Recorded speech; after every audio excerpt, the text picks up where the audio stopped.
Hey, nowhere else in the world would we climb an ice fall like this. Nowhere. You'd be nutter. Number one thing is you have to be very mentally prepared for it. Welcome to Nepal. Thank you so much. You climb the Mount Everest, right? That's where I'm going. The Sherpas regarded as a sacred fountain. This monastery was built in the 16th century. At that time, this monastery was already destroyed once by the avalanche. I've never been to this country before. I've never been to the Khumbu Valley. I've never been to Mount Everest. It's not about this mountain. It's about you guys. Becoming a mountain guide, it's not easy. I want to say, all girls, you should come and you can follow your dream. To Camp 2, it looks okay. And after that, I'll let you know. What piece of advice would you give someone? If you want to climb the mountain and go back to your home, just prepare for it before you come here. Be scared and be intimidated and be humble. There's a lot of crevasse, open crevasse. I came to Nepal on a quest to explore this captivating country and to honor a childhood promise. But I leave with so much more. What's up, everybody? This is Fred Richani. We have right here via Zoom a very special guest, Alex Harz. He is an adventurer, an explorer, the host and the creator of The Quest series, The Quest Everest, The Quest Everest VR. It is Mount Everest climbing season, and who better to have on than Alex himself, who actually did climb Mount Everest and live to tell about it and make a documentary and series about it. Alex, thank you so much for your time. How's everything going? Oh, good, Fred. And it's great talking to you, great seeing you. And, it is Everest climbing season. Right now is the crescendo to it. So everything is going down over in Nepal and Tibet, and exciting time on the mountain, as well as just exciting time for that part of the world. We got to talk about the recent news. So if folks don't know, there's a little pro wrestler by the name of Darby Allin who wrestles for All Elite Wrestling AEW. We had chatted about him last time. He is a daredevil. He's like the modern day Jeff Hardy. He said, I want to climb Mount Everest and live to tell about it just like you. I was able to connect you guys through a mutual friend. Shout out to Diamond Dallas Page. And you got back to me and said, yeah, I talked to him for an hour and a half. I'm like, what? So fast forward a few months later, he successfully climbed Mount Everest. He's on his way back to the States. How do you feel about your new friend Darby Allin conquering Everest? Oh, absolutely. It was great. I sat down and talked to him a couple times, been texting with him back and forth, even while he was in the Khumbu Valley in Nepal. He actually trekked a base camp with his brother and his mother. That was really cool. So I checked in with them daily to see how they were doing. They weren't quite as prepared for the trip as he was. So, but they made it. They made it to base camp. They had a great time, experience of the life. It's one of those bucket list adventures just to get to Everest base camp. And so, yeah, we stayed in communication, and, we really hit it off quite well. And yeah, I think he probably took a few things I had to say to heart and, helped him hopefully get to the summit. And yeah, he's a very, very high energy, ambitious guy, and so it was great to see him and Ang Dorji made it up to the top of Everest together. And yeah, very, very cool. When people ask me about what it takes to climb Mount Everest, my first response typically is, do you have any children? And if they say, yes, I do, how old are they? So I want to know if they're under the age of 18, because if something goes bad, you don't want to be in a situation where kids back home are dependent on your well-being and you not coming back because there's, 344 people that have died on Everest. So it's one of those things that you don't want to take it lightly. And so I don't really want to encourage people that, for example, that have young families to go to Everest.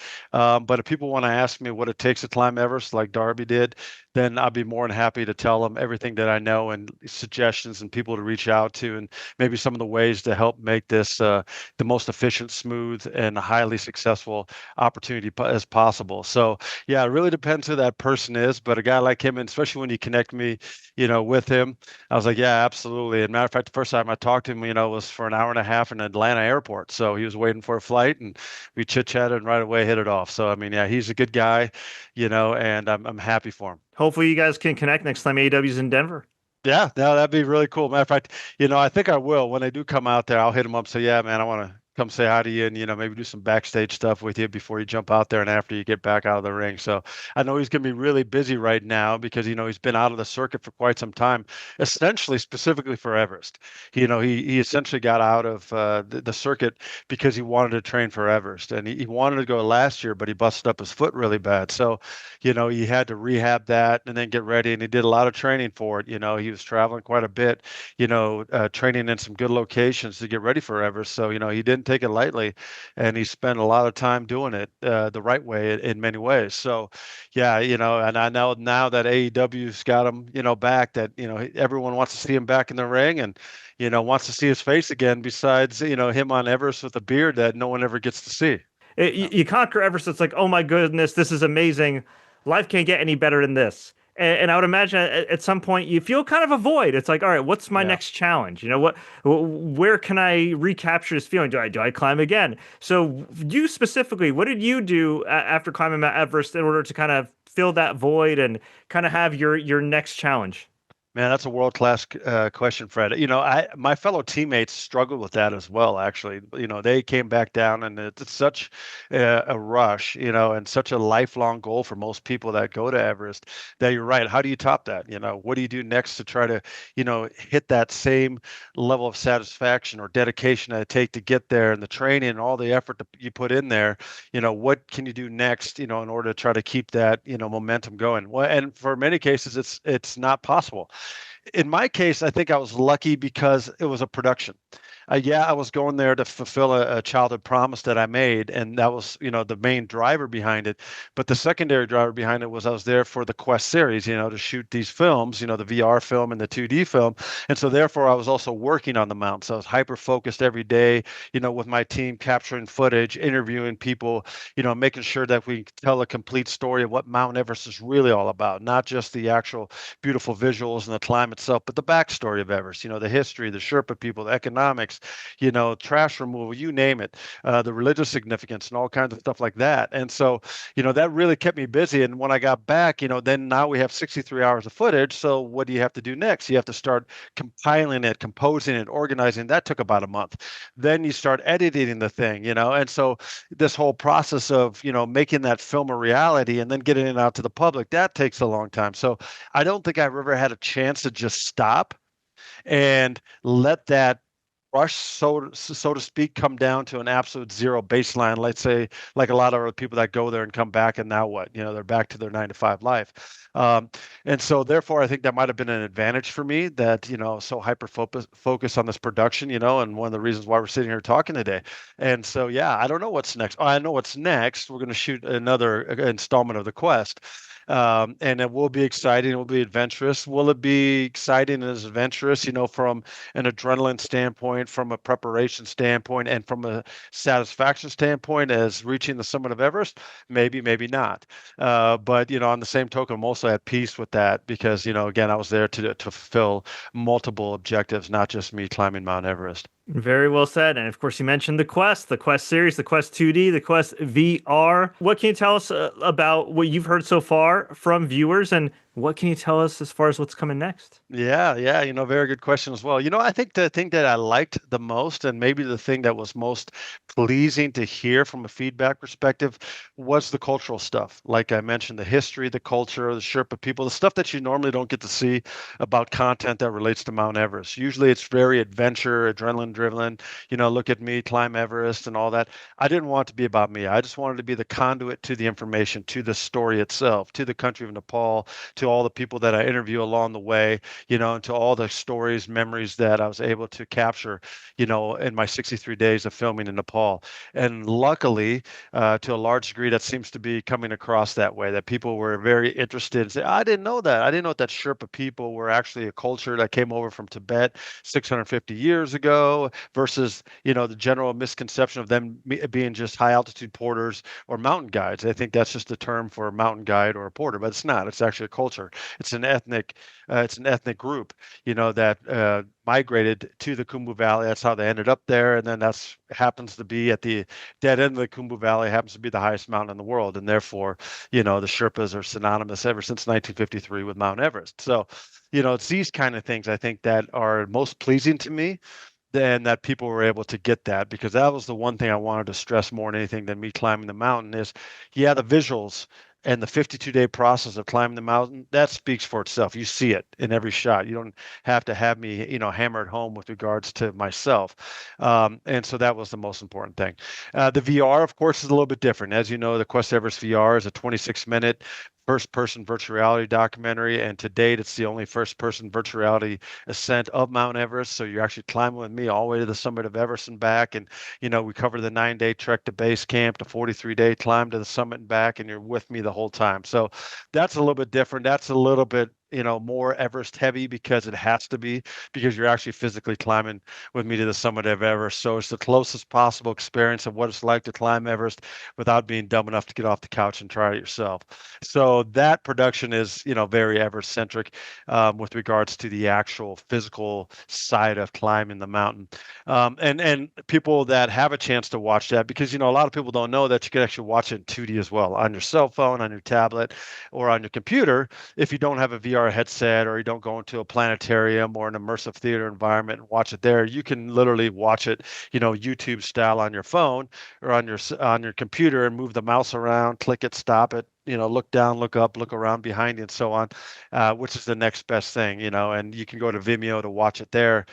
For those people that don't or never will have a VR headset, or don't go to immersive theaters and these kind of things. So it gives people a fully comprehensive experience of what it's like to see a 97-minute 2D documentary about the history, the story, the culture, and then a 26-minute, adrenaline-laden first-person perspective of climbing the mountain as well. And so, yeah, it's really neat to see how people respond to that. And on the VR side of things, I think the best thing about the VR side of things for me is to watch people watch it, because they start grabbing for walls, or they start grabbing their desks because they crossing a ladder with me, and you're looking into a bottomless crevasse, and then the mind starts playing tricks on you.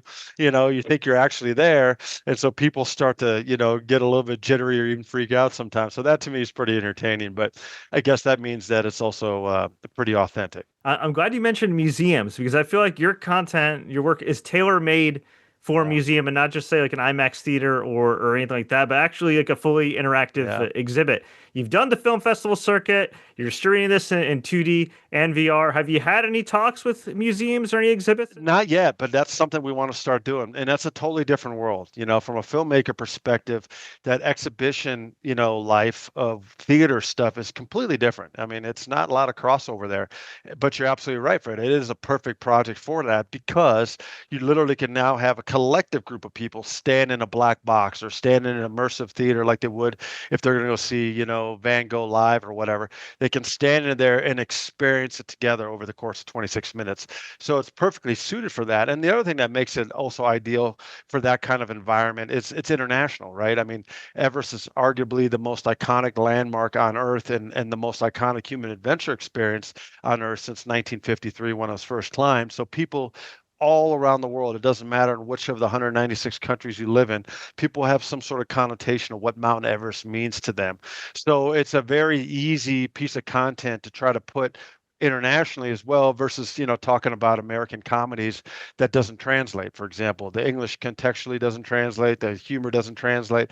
These kind of things are difficult, because a lot of people don't know about where's the Grand Canyon, where's the Louvre in Paris, but everybody knows about Mount Everest. So yeah, that'd be the next step that we'd like to do here. And if you have any ideas, any suggestions, or any people that are in that world, we'd be more than happy to reach out to them and get the ball rolling as well, because there's thousands upon thousands and upon thousands of theaters that could play this, in a museum kind of environment around the world. And that'd be great, because again, the main objective on the VR especially was to give as many people as possible an opportunity to see what it's like, and really see what it's like to climb Mount Everest, because we knew that 99.9% of the people on this planet would never have the opportunity or the interest to try to climb Mount Everest themselves. One of the reasons I think your series is popular is because of the fact that, as we've talked about before, like, you do respect the culture. You do showcase it. You do show like, hey, these Sherpas aren't just people that help you climb up. These are an actual people, an actual culture. So for everybody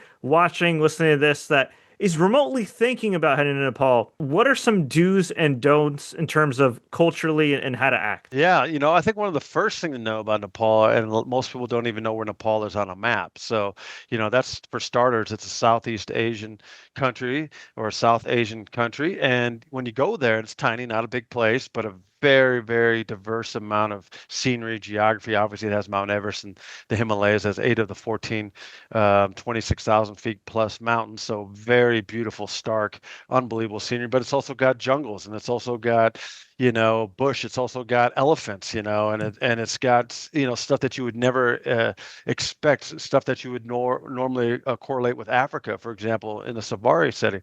And Nepal has all of that stuff, and it's got a lot of history. Nepal is about 85 to 88% ethnically and culturally Hindu. And again, most people don't know that. So it's really more of a direct cultural connection to India. So because again, 85 to 88% of the people in Nepal are actually Hindu. And then you've got about 12% or so that are actually Buddhist, and another thing that people don't know about of Nepal is that Buddhism didn't start in India. Buddhism started in China, didn't start somewhere in Southeast Asia, Thailand, or somewhere else. Buddhism actually started in Nepal. And so Siddhartha Gautama, who's the actual Buddha himself, the Lord Buddha himself, he was actually born in Nepal, in Lumpini, Nepal. And so most people don't realize that. So this is very interesting cultural stuff that if you go there and you have that understanding, you can also see, oh, this is why it's like this. This is why it's like this. And it's also a communist-run country. So it's a very interesting trichotomy of Hinduism, Buddhism, and communism, right? Three things that don't necessarily, line up in the easiest of all ways. And it does, and it just works. The other thing that I think it should be interesting and people should maybe be cognizant of when they do go to Nepal, it's like going back 50 years in time and then being hypercharged into 2025. So it's like going back 50 years in time, and then the clock is spinning and spinning to try to get caught up to 2025. It's the 169th poorest country in the world, so it's not a very wealthy country, but it's trying very fast to get into the modern times, and it is very much so in many ways in the modern times, but also very deeply rooted in the past as well. So these are some of the things I think people need to know. If they're going to go up into the Himalayas themselves, go trek to Everest Base Camp or go do the Annapurna circuit or the Manaslu circuit or any of these other beautiful places to go trekking, you're going to see a lot more Buddhism influence up there, because most of the Buddhism in Nepal is actually up in the mountains. Because when they came over, again, like I said before, from Tibet, they settled in the mountain regions. And so, up in the Khumbu Valley, for example, it's predominantly 99% Buddhist up there. So, completely different than now in the Kathmandu Valley, which is, essentially 88%, Hindu. So completely different. With regards to engagement with people every single day, just assume that you're going, no different than to India if you're going down to Kathmandu when it comes to what's daily life like. So a lot of hustle and bustle, a lot of capitalism going on. So, you're not going to feel too put off by that. And when you go up into the mountains, especially a lot more spiritual, engagement up there. So it really will, hit you regardless if you're spiritual at all. Over time, you will be affected by how spiritual Nepal is. Amazing. I love that. Thank you so much for that insight and that breakdown. And yeah, certainly, obviously, just be in your best behavior, respect the land, right? Yeah. And most importantly, have fun. That's right. That's exactly right. I mean, there's plenty of opportunities to have fun, and there's plenty of people that are willing to cater it to you. So there's no shortage of it if you go over there. For those that want to check out your work, of course, we have in the show notes about alexharz.com, thequesteverest.com, thequestnepal.com. We always like to ask all our guests some random and rapid-fire questions just to get to know them better. You've already been through this twice. You're the first person to go through the third time. Are you ready? I'll give it a whack. Least favorite exercise when gearing up to climb Mount Everest? Running, distance running. I can't stand it. I was a college soccer player, right? So, and a Division I player at that. So I ran and ran and ran and ran my whole life. I can't stand running without a purpose. So if you put a ball in my hand or a ball in my feet, I'll run all day long. But if I'm just running down pavement for 15 or 20 miles training, not a fan. You have a very supportive partner. Did she meet you before or after you climbed Mount Everest? She met me before, and that was something that was absolutely impressive from her perspective that she didn't try to stop me from going. I think she understood to a large degree the high risks associated with climbing Everest, and then of course compounding that risk by filming a project, being the host, bringing a team over there, camera guys and all that stuff. It makes it not only more difficult to climb the mountain itself, but it also makes it more dangerous because again, I'm not just there focused every single day on trying to climb the mountain. I'm focused on getting content, which is then easy to kind of disassociate yourself from the dangers all around you because you're so hyper focused on getting that content. And I think we talked about this before. It's a lot like a war reporter, right? If you're in a battle zone and watching combatants and filming combatants, you have this false sense of security behind the lens of the camera because you're like, well, I'm not shooting at anybody. I don't have a gun. They're not going to shoot at me. I'm just here to document a thing. Well, a lot of stray bullets happen in war zones because they're not necessarily the most accurate shots. And B, sometimes they like to take pot shots at reporters because they don't want to see what's really going on. Same thing goes on Everest. When you're really hyper focused on walking across a ladder that's strung together, 3 or 4 or 5 of these ladders but held together by fishing twine, and they're just bouncing up and down. Well, you're filming that. You're not focused on really how dangerous it is to cross that ladder with the little bit of amount of purchase you have to make it across and the consequence if you fall, kind of a thing, right? So sometimes I got lost, in those situations, kind of being numb to the danger around me and focusing on the filming. And she probably knew that to a large degree. And for her to not try to talk me out of it and to say, you know what? And she said this to me when I got back. She said, you know what? I'd rather you've gone and even died up there than to have never gone and to be resentful for the rest of your life. And so kudos to her. God bless. That's amazing. So a follow-up question then, and this isn't necessarily apply to just a romantic partner. It's going to apply to a best friend, a great team around you. How important is it to have a great partner and or support system, especially when you're doing something this athletic, this risky, and of course the entrepreneurship side of filmmaking? Yeah, I think that's paramount because your body is constantly and your mind is constantly playing tricks with you. It's constantly telling you, what are you doing? You're doubting yourself all the time.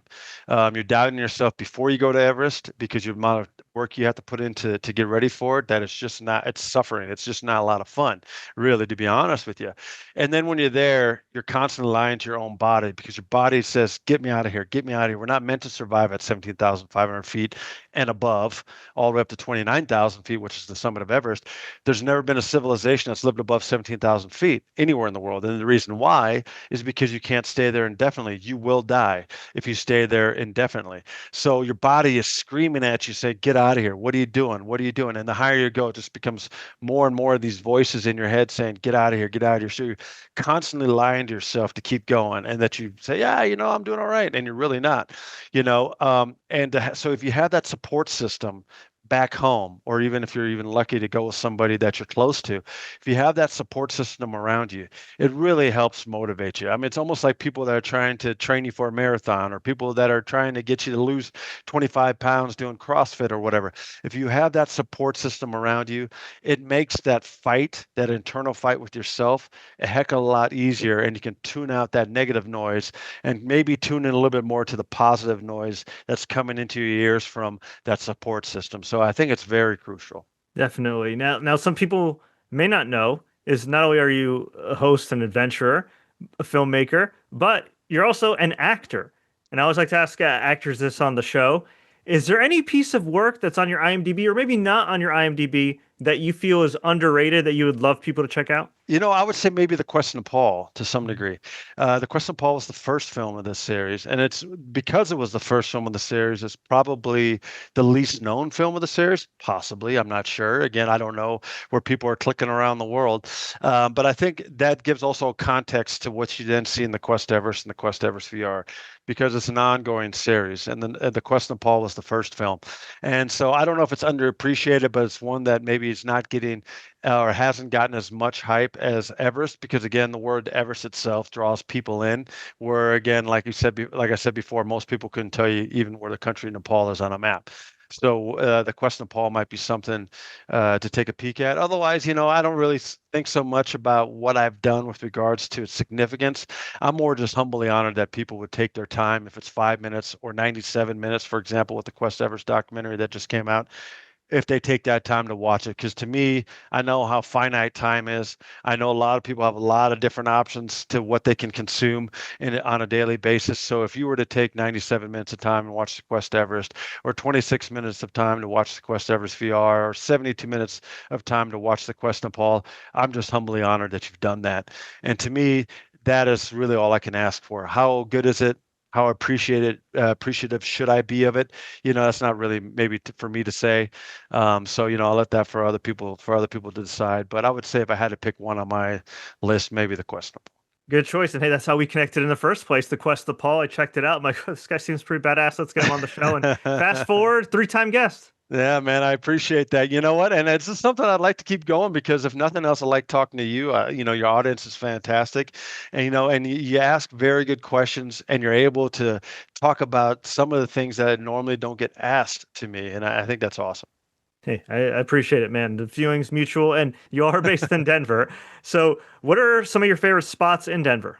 Oh, man, it really depends on what you're into. The nice thing about Denver is we have everything that a lot of people might want. From a modern day perspective, we have your 4 major sports, or the 5 if you're into soccer as well. So if you want to see a professional sporting event, you can do that in Denver, no problem. The other thing, of course, we have a pretty vibrant, city life, Front Range community here, where if you want to just do every day going out, seeing stuff, it's here. But I think the real gem is what sits behind Denver, within 20 minutes all the way up to 4 hours, and those are the Rocky Mountains that are right outside of Denver. So if you're into hiking, mountain biking, running, climbing, skiing, snowboarding, any of that kind of stuff, going to national parks and seeing amazing wildlife, I would recommend that anybody that comes to Colorado, especially this time of year, right now is a perfect time. A lot of people don't realize that Colorado, or Denver itself, is actually the sunniest city in the United States. It's not Florida, somewhere in Florida. It's not San Diego or LA. The most sunshine is actually in Denver, Colorado. And we also have a dry climate because we're 1 mile up. So it's not humid.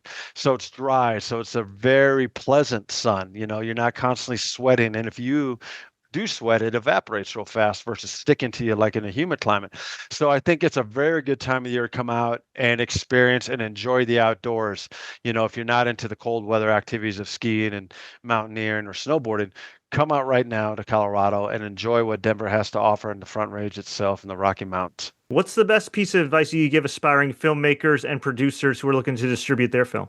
Yeah, I think the most important thing is people have to look at it from essentially a job production perspective versus it's just a hobby or something that I'm passionate about. If you can combine that passion with the due diligence of taking all the steps you need to do from a business standpoint, to get that out to the world, that's really key, because at the end of the day, the distributor cares about content that is viewable, content that sells, right? It's called show business, not show philanthropy. So to the most part, unfortunately, somebody along that process has to make money. And the people that typically always do are the distributors. It might not be the filmmaker, but it is the distributor. So if you can keep in mind when you're working on a film, how does this look in distribution? Who would be interested in seeing this? And how do I convince a distributor to take on this film and spend their resources and their staff's marketing department and so on to push it out to the world when there's so much content available? Then you have yourself quite a bit of an advantage than, let's say, a filmmaker that just wants to make a movie and then, maybe I'll see if I can get this thing distributed. Great advice as always. Much appreciated, Alex. And one more question here, because we are talking about climbing season and everything else. Is there any additional advice, wise words of wisdom you give anybody who is looking to climb Mount Everest or the Rocky Mountains or just adventure in general this spring and summer? Yeah, I think a couple things is that always believe in yourself and that you have 20% more in your tank. So, and in climbing, that becomes pretty apparent from time to time. And the one thing I realized on climbing Mount Everest is I had to dig it deeper, 20% deeper than anything I've ever done before, at 20% deeper than any soccer game I ever played in college or any other activity I ever done in my life. I had to dig 20% deeper in order to make it to the summit of Everest while filming and so on, and making it back down alive, right? And coming back down with that content. So knowing that, let's say if you're in a work environment and you have a project that's due, and you got to put in 80 hours a week to make a deadline, know you have 96 left in your tank. Or let's say you're training to run the Colfax Marathon out here, at high altitude, which is, a debilitating effect if you're not acclimatized to it. Know that you can run 30 something miles instead of your standard 26, in preparation for that. So that's one thing. So believe in yourself and know that you got 20% more in your tank. The other thing is be very focused on your goal. Set a goal. Say, you know what, I'm going to climb my first 14er in Colorado, which is 14,000 feet, and I've never been above sea level.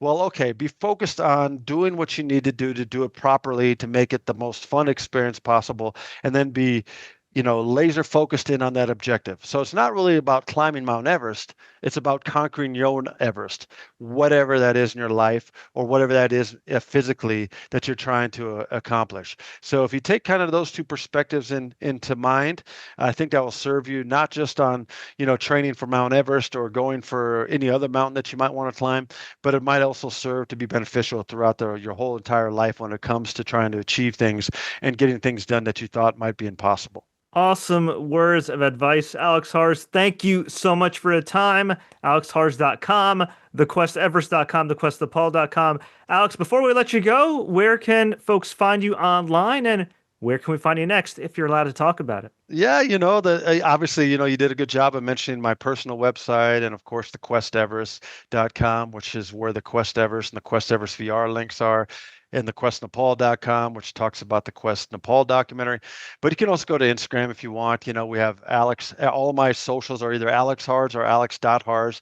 I guess that's the one benefit of having a pretty rare last name. I was able to get all those social handles as Alex Harz. The other thing is if the Quest, we have the Quest series. All the social handles are the Quest series. So you can keep up with previous Quest content and also future Quest content, which now leads into what's next. Let me give you one little, little teaser, and let me tell you, it's going to be in Africa. All right. Well, Africa is quite large. Are you able to tell us, is it South Africa? Okay. There's 54 countries in Africa. We're going to say it's in East Africa. Oh, okay. I like that. And I feel like that's a kind of underrepresented area of Africa too. So for sure. I love it. For sure. For the longest time that was called the Hinterland, in German, which means it's kind of like the backwoods, of Africa. But we're going to shine a pretty bright spotlight of 3,000 years of history in the location we go next. So, and we'll probably start leaking out some photos and some things that you might be able to parse together of what it might be.